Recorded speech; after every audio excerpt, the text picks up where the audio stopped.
Chapter 1, The Song That Shaped the World. Feel the morning dew on your skin, not like water, but like a tear. Hear the first song of the sabia bird, before the sun touches the earth, not as a sound, but as a memory. See the mist rise from the rivers like smoke from an ancient prayer, chanted before humans knew what sin was. This is the world as Ñande Ru made it. In the oral tradition of the Guarani people, preserved in the songs of the shamans, in the whispers of the trees, and in the eyes of the children who still see the invisible, Ñande Ru is not a distant god, but the true Father, whose word does not command, but creates.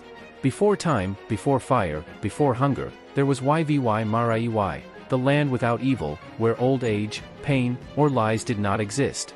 Fruits fell into outstretched hands, rivers sang, and the first humans, Rupave and Sipave, walked barefoot in the light, living in Taiko, a way of being in total harmony with all that is sacred. But this perfection depended on a single balance, living without excess, without possession, without ego. When a shadow whispered, sometimes like the serpent Ywy Pita, symbol of insatiable desire, sometimes like Tao, the spirit of confusion, the poisonous question echoed, why depend on a father who gives everything, if you can be masters of yourselves? Rupave and Sipave hesitated, chose, and began to kill beyond necessity, to accumulate beyond hunger, to forget the sacred chants. Yvy Marã E'ỹ did not disappear, it merely became invisible to eyes that no longer saw with the heart. Ñande Ru did not expel them nor curse them. He sat under a nameless tree and wept. His tears fell to the earth, turned to dew, and became a promise. True love does not give up, even when betrayed. And even today, the shamans say, he waits, not in heaven, but in the next sacred corner, in the next child who smiles upon hearing the river, in the next traveler who, crossing the forest, feels they are almost reaching a home they have never seen, but recognize. But the way back is long and dangerous, crossed by thorns, hunger, and lies, in a world where many no longer believe that home exists. It was then that Ñande Ru did something no other god would do. He sent a part of himself, to walk among us. Chapter 2, The Son Who Walked Among Thorns. Smell the scent of wet earth after the first autumn rain, not sad, but hopeful. Hear the sound of barefoot footsteps on dry leaves, light as if carrying no weight, but a mission. See a young man with calm eyes walking alone through the forest, with a Brazilwood staff and a song on his lips that makes the birds stop flying. His name is Ñande, he who is like the Father. In the oral traditions of the Guarani, he is not a glorious hero, but an Avit, a divine messenger incarnate, sent by Ñande Ru not to judge, but to show the way back to Yvy Marã E'ỹ.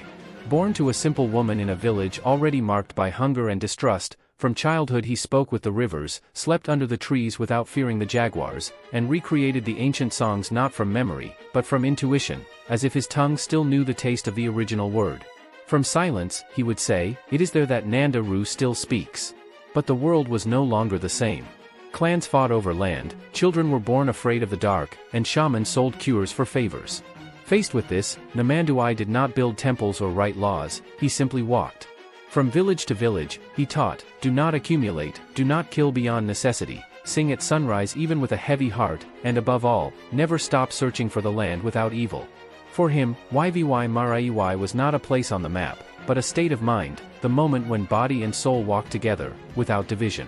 Some followed him, others called him mad, some tried to imprison him, fearing that his simplicity would reveal their own greed.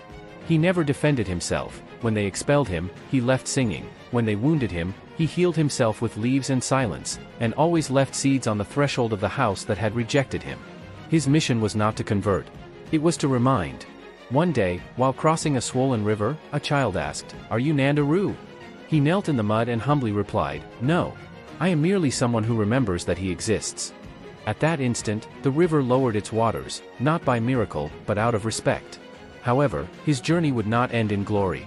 For the path of a guide, spiritual perfection, is not made for the strong, but for the faithful to the end. And soon, before a mountain where no song could be heard anymore, Ñande would face his greatest test, not the faith of others, but the depth of his own solitude.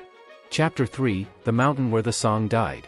Feel the biting cold of the wind in the heights, not icy, but empty, as if even the air had forgotten how to breathe. Hear the silence that is not peace, but absence, no bird, no insect, no whisper of a leaf. See Ñande standing before Moroe, the mountain that does not sing, whose black stones refuse even the touch of the sun. In the traditions of the Ava Guarani, it is the place where the world forgot its name. Ñande arrived there after months of walking, guided by rumors of a village where the shamans had silenced their songs, the children no longer spoke of E'ỹ, and the elders buried the Mbae with shame, like remnants of a childhood dream.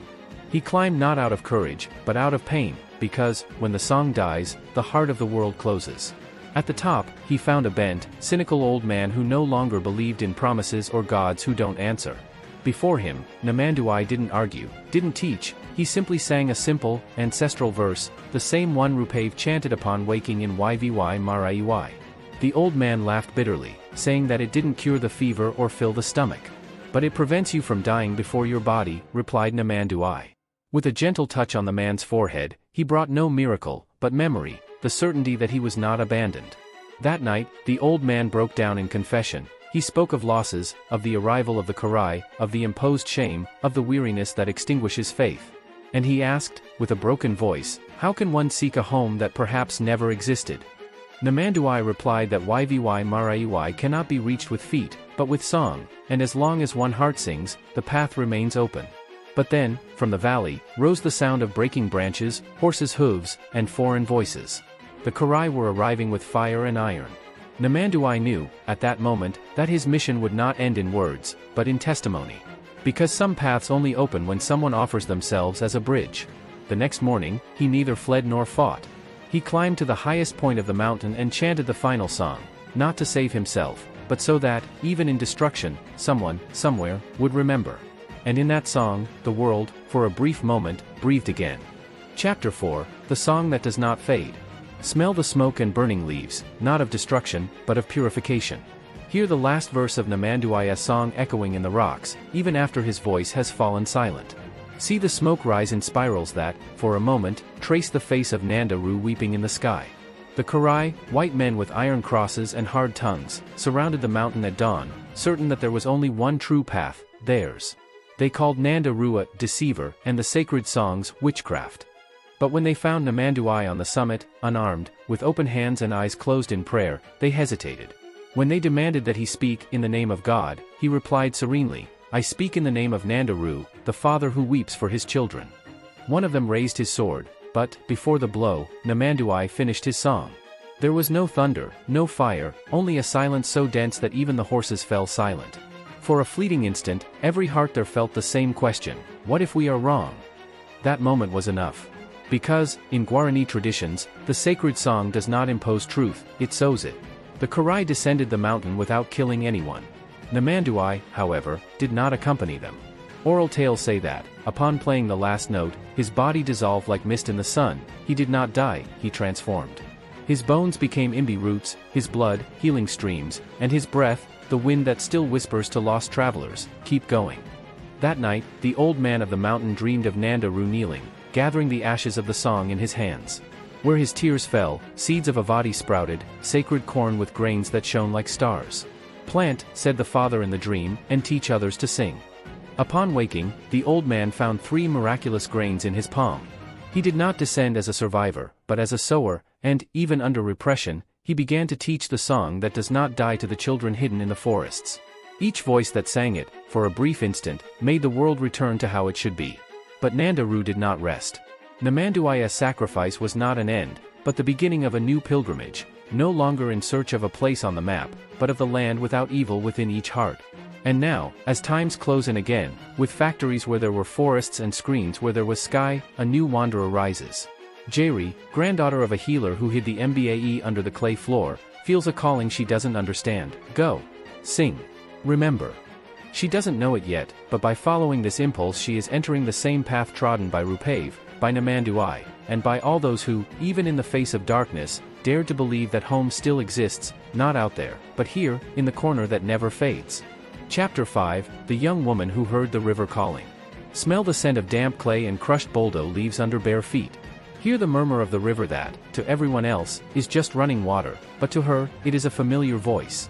See Yvy standing on the edge of the rapids, her eyes closed, as if listening to a secret the world has forgotten.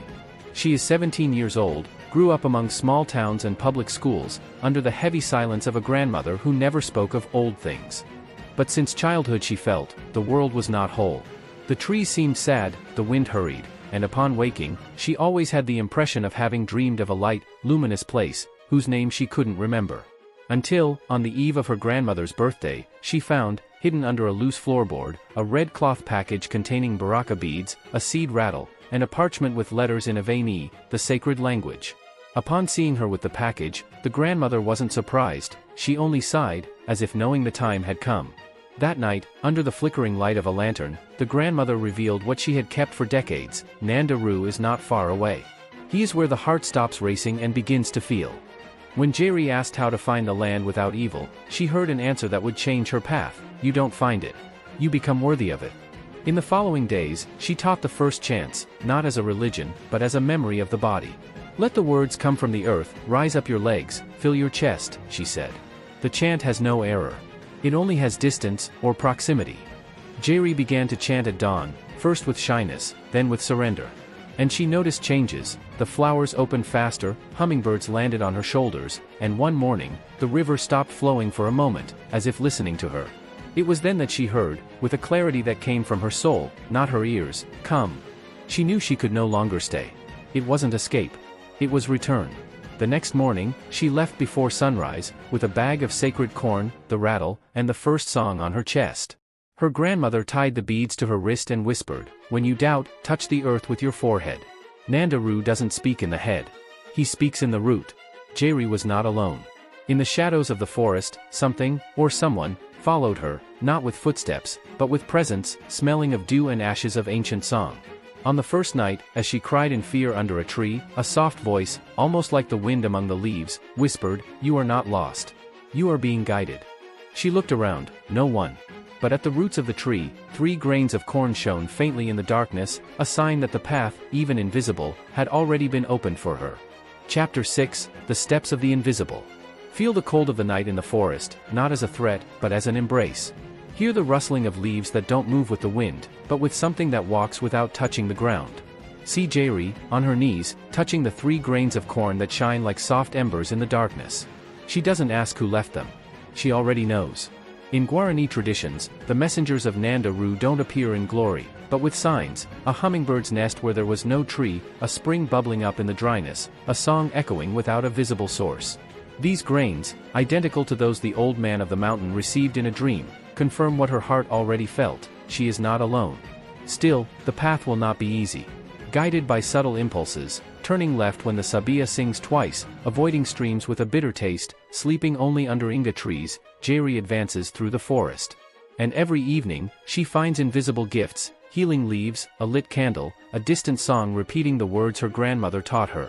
She doesn't know if it's Namanduai or Ñande Ru in the form of a guide, but she learns to trust, not in certainty, but in presence. This trust is put to the test when she encounters Karaí, Morning Star, an old shaman sitting under a camboita tree, who recognizes her not by her face, but by the song she carries. He examines her spirit in silence and says, "Your heart is not yet clean." Faced with Yvy's surprise, he explains, "Trying is not enough.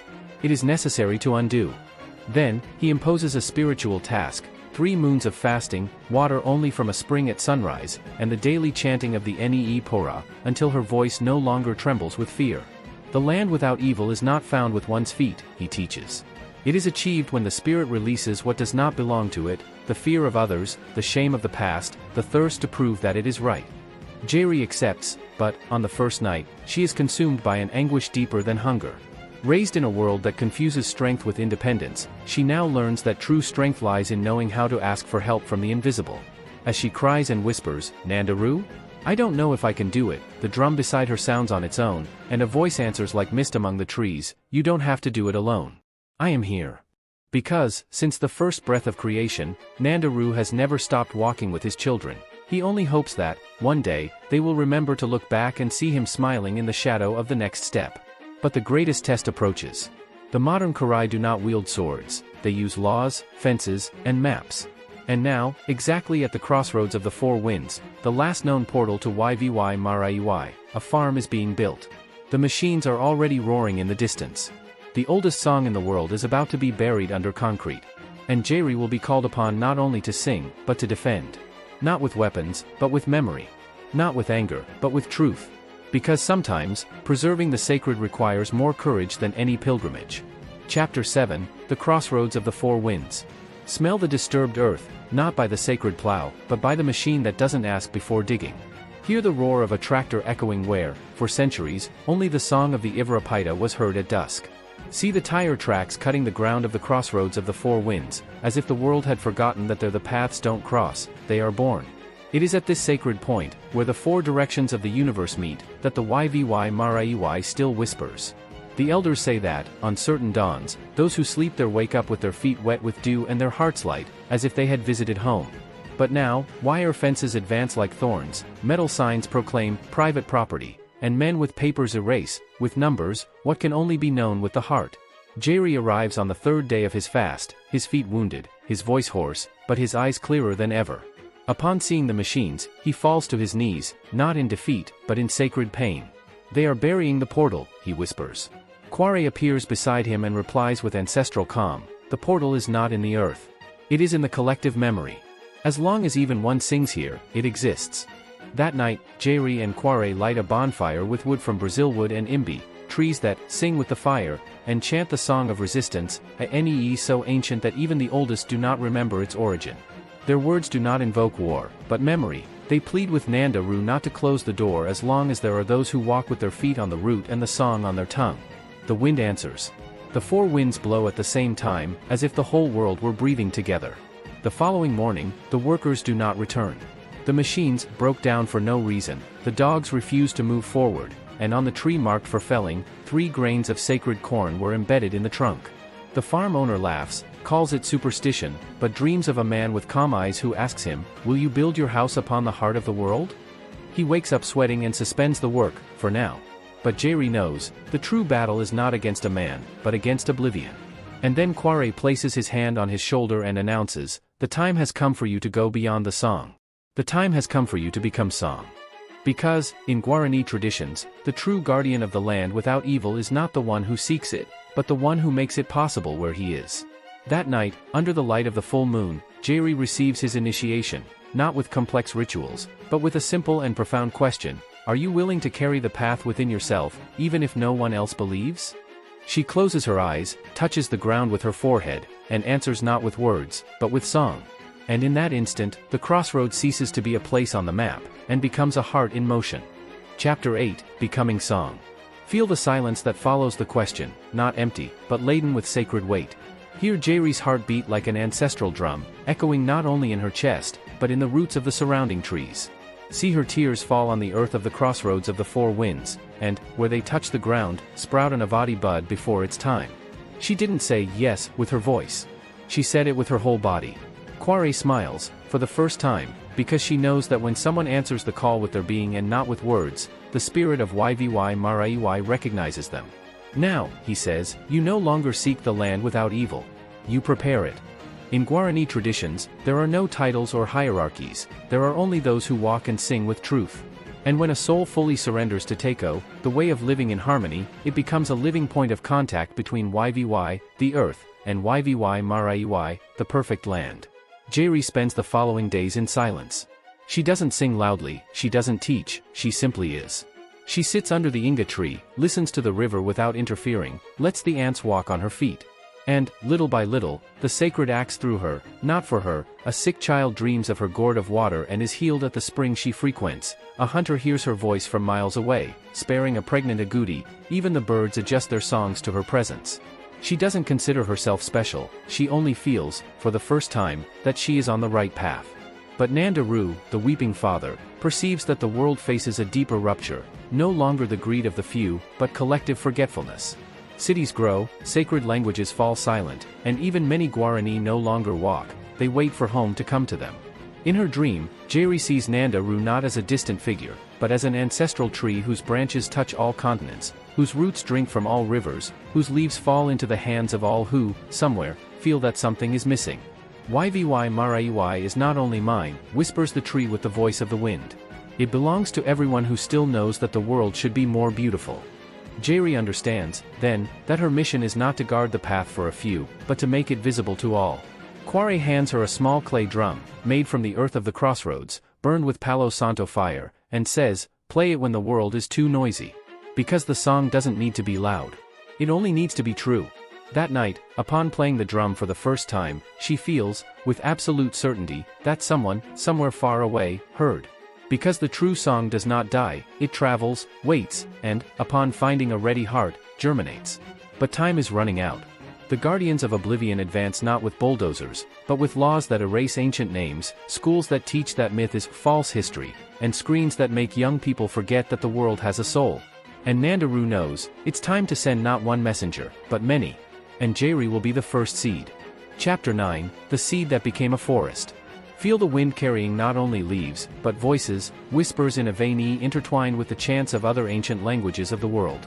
Hear the sound of Yvy's drum echoing beyond the forest, crossing rivers, mountains, and invisible borders, until it touches the ears of those who, without knowing why, stop scrolling and listen.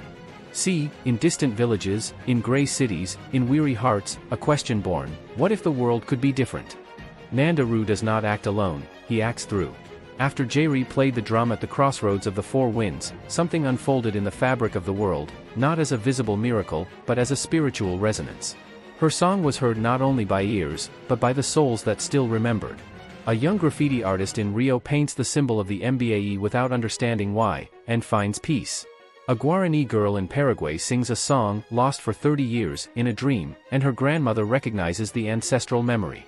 A professor in Argentina feels a pang of recognition when reading about the Guarani, as if remembering a home he never knew. Yvy doesn't know them. But they follow her, because, in the Guarani tradition, the true path is not walked alone, it multiplies. Karaí, now frail with age, smiles as she witnesses this blossoming. You are no longer a pilgrim, she says, under the shade of the camboada tree. You are a root. Yvy doesn't answer with words, she only rests her forehead on the earth, as she was taught. When she gets up, she sees 7 new sacred corn plants sprouting around her, the number of balance, the number of completeness. But the world resists. The guardians of forgetfulness are no longer just men with fences, they are entire systems that silence languages, forbid songs, and classify the sacred as esoteric content. On a stormy night, Karaí falls ill. With his last breath, he gives Yvy not advice, but continuity: my song ends. Yours is only beginning. He whispers the song of passage, not of healing, but of surrender, and, as he closes his eyes, all the leaves of the forest fall at once, in reverence to the traveler who has completed his journey. Yvy buries his master under the inga tree, with avati seeds in his hands, and rises with something new in his heart, no longer the search, but the mission. Now he understands, the land without evil will not be found by one alone. It will be recreated by many, by all who, in their own worlds, choose to live with respect, sing with truth, and remember that Ñande Ru, the father who weeps, also waits. The next day, Yvy leaves the forest. Not to flee, but to sow his first step? A school on the outskirts, where children have never heard of Ñande Ru, but feel, silently, that something is missing. And perhaps, with a simple song, a corn kernel, or the beat of a clay drum, she will help these hearts remember, home never disappeared. It was just waiting for someone to return and walk with their feet firmly on the ground and song on their tongue. Chapter 10, The Father Who Waits at the Last Corner of the World. Smell the scent of chalk and fresh ink mixed with the aroma of boldo leaves crushed in a child's palm.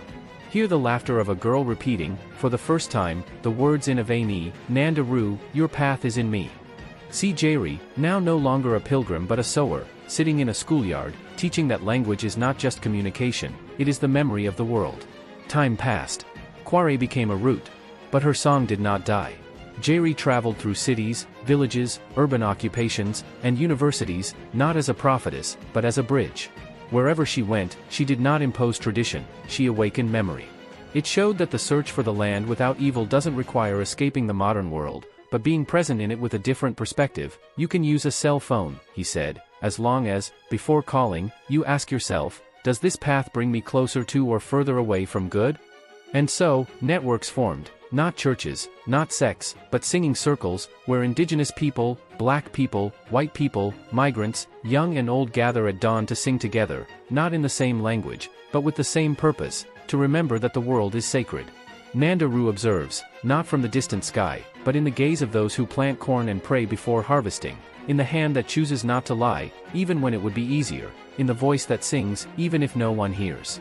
Because, in Guarani traditions, God is not absent, he hides in ethical choices, in gestures of care, in respectful silence in the face of others' pain. And the land without evil? It hasn't disappeared, it has only changed form. Now it dwells in homes where bread is shared without counting, in the forests protected by hands that have never seen them, but love them, in the streets where someone stops to help a stranger, not out of duty, but out of recognition. This one is also my brother.